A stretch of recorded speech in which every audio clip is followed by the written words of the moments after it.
Welcome to Mad Max number 7. I'm going to start with the Dune Chaser for this one. This is a Matchbox car that is all metal body, metal base. A rather heavy casting for its size. As usual, I'll start by taking the car apart. This car has a rather interesting design that makes it a bit difficult to take apart and put back together compared to other die-cast cars. With the car apart, I'll go ahead and drill out and then tap the posts, and then make sure that the car goes back together. With this complete, I'll remove the red paint. With the paint removed, I will mask off an area going across the body of the car and then using a jeweler saw cut into the metal. What I'm doing is creating another panel line running across the hood. This is just a small added detail as the hood is rather bland. The important thing here is to not cut all the way through and instead only go halfway through the metal. Once the panel line is in, I'll move to denting the surface of the car. This is done with a Dremel and a burr sphere. What I'm doing is plunging the tool into the metal in short random bursts. Sometimes I'll drag the tool a small amount. This gives the surface of the metal a very dented look, like someone's been hammering on it over the years. I will go over the entire car, being careful not to remove any details and pay special attention to edges, as I want them to look as if they've been slightly eaten away. With all the dents in, I can begin weathering the surface. The first step I will do is cover the body with a black wash and let it dry. This is a sort of pre-shading technique and will lightly show through the future paint layers. The next step is to apply rust. There are lots of ways this can be done, but for this car I'm going to use a simple stippling technique. This is done by using 3 colors and a messed up stiff bristled brush like the one I'm using here. Place some paint on the brush and then remove most of it on a piece of paper, and then press the brush into the body of the car. Start with your dark color first, something like a burnt umber. Cover most of the car with it, and then move to a dark reddish brown color. Apply less of this as you do not wish to cover the burnt umber layer below. And then move to a brownish yellow and use even less. The 3 of these colors together will give a very rusty look to the object you're painting. After the paint is dried, I'll go over some areas with the black wash again. These are places that I would think would be more dirty, like around the floorboards and around the seams of the body. The wash will settle in the dents, which also helps them stand out. While I wait for the wash to dry, I'll turn my attention to the 2 interior pieces, both of which I have painted silver. Using a pin vise and a small drill, I will drill out material from the 2 exhaust ports in the back. This is a simple step that goes a long way to adding realism to the model. With the back exhaust ports done, I can then switch to a smaller drill bit and drill out the 2 lights on the roll cage. This will make them look as if they have been broken and all that is left is the 2 housings. After the holes have been drilled, I can go about painting the exhaust ports on the back with Vallejo's acrylic metal color. This paint's name is actually called exhaust manifold. It is a sort of purplish silver color with a hint of yellow that does a good job of replicating a heated metal surface. For the roll cage, I want it to look different from the rust I used on the body. To do this, I will first paint the cage with a yellow I used before, and then using another brush, and while the paint is still wet, apply a bright red rust powder. Now I'm going to really switch gears and move to the computer. In Blender, I'm going to design a simple back end to the car with a rear differential and a barrel-like gas tank. After I'm done designing these, I'll export the files and send them to my 3D printer. I know I'm putting the cart before the horse, as I'm working on a video on 3D printing parts for your customs using a $200 3D printer you can see here. However, so many people have asked for the Mad Max video, I've decided to finish this before the 3D printing video. Anyway, it only takes a few minutes to print out the part. I will check for a good fit and then superglue the part to the back end of the Dune Chaser. With the 3D printed part attached, I'll go over it with some brown wash. I left the part a little rough around the gas tank to further give it depth. Where the back wheels used to be, I printed off these round external fuel tanks to glue into place. The idea being that they would be reinforced steel tanks to protect the precious fuel inside from things like small arms fire and debris.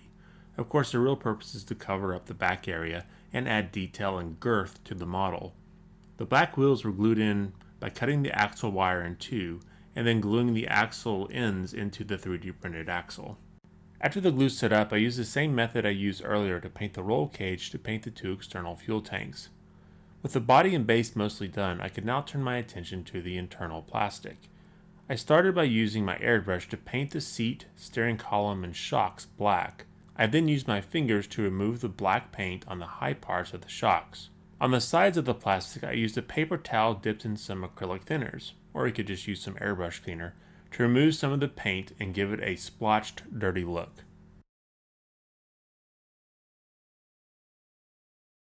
While I had black paint loaded into the airbrush, I moved to the back of the base and airbrushed large black streaks above and around the exhaust ports. I then moved to the wheels and airbrushed over the chrome parts. This gives them more of a gunmetal look and removes the shiny surface. On the body, I went around and used the airbrush on the edges to shade them. This helps break up the monotone look of the rust and helps give the car a more dirty, oily appearance. I will go ahead and spray the engine black and wipe away the paint from all the high points. This makes the engine look grimy and oily. After the black is applied, I'll spray everything with Tester's matte clear coat to lock everything in. I'm not sure what this part is that pokes through the hood, but I'm going to paint it red as a way to add color to the car to offset all the rust colors. While I'm at it, I'll go ahead and paint the really small gas tank in front of the engine red. While the Tester's clear coat is still slightly tacky, I'll go over the interior with some weathering powders. Here a dirt tone. I want to be sure that the powder gets into the creases of the seat and around the shocks. Then I'll move to the front and back wheels doing the same thing. If you need to, you can always reapply the clear coat if it dries too fast. It's important to really jam the powder into the creases of the wheels. Don't be afraid to really pile it on, as you can always remove it if you like. Once the powder has been applied, I use my fingers once more to go around the wheels and remove as much of the powder as possible on the high points of the tread. This helps give the wheels a more realistic look. I can't remember the name of this model, and Mattel didn't cast it into the base. However, I need some guns for my Dune chaser, and this car is one of the few models out there that Mattel made that had guns, especially in the right scale. I will remove the interior plastic from the car, and then use some sprue cutters to cut out the guns. I will then paint them silver and allow them to dry before going over them with some black wash. I then set them aside to dry and then clear coat them with some matte clear coat. This next step is completely unnecessary, but I like to have layers of depth to my models. I want the model to first catch your eye from a distance, and then as you get closer, details come more and more into view, with some only coming into view with the car inches from your face. This helps hold people's interest in the model longer than if it was not there. In this case, I'm going to add some graffiti to the car using these water transfer tattoos. These tattoos are very transparent, so you can only see them when you look very close at the model. You apply them just as you would on any part of your body. Peel back the plastic protective layer, place the tattoo where you like, then add water to the paper backing. The tattoo will then transfer to your skin or any item you place them on.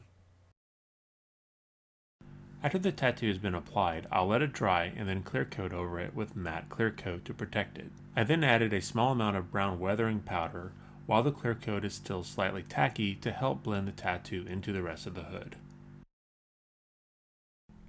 With the graffiti done, I can now put the car back together for the final time and then glue the guns to the sides above the external fuel tanks with super glue.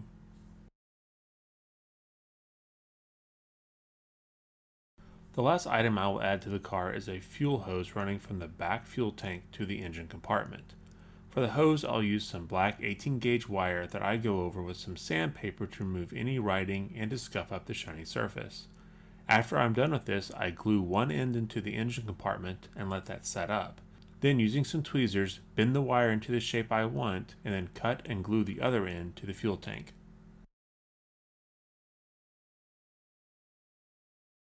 The last step is to go over the fuel hose and around the machine guns with the brown weathering powder.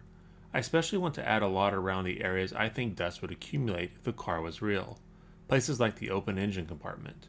I'm not going to rust out the guns as I want them to offset the rust of the body, and also because I don't think even in a post-apocalyptic world, the person driving the car will let his or her Gatling gun rust over, as it would need to be well oiled to even work.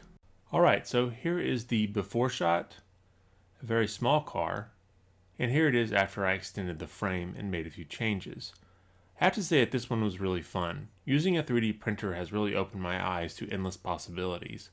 I had access to one several years ago that cost many thousands of dollars and could not print the resolution this $200 printer does. I'll put a link to the printer in the video description if you're interested in checking it out. One of the issues in doing this type of model is breaking up all the rust colors so that your model doesn't turn into a rust camouflage. This is why I use rust powders on some parts and paint on others. The powders give a change in color and texture from the paint, hence the red parts and the guns and the tattoo. Another trick is to not remove all the original paint or don't rust out the entire car. I would have liked to have printed out the back wheels on the 3D printer, as I could have made closed wheels instead of the open ones that Mattel makes. Unfortunately, time restraints kept me from doing this. However, I may give it a shot later, as the wheels are rather easy to replace. Well, I hope this one was interesting for you. Sorry for the long delay in getting another Mad Max video out. Please let me know your thoughts below and any changes you might make, and as always, thanks for watching.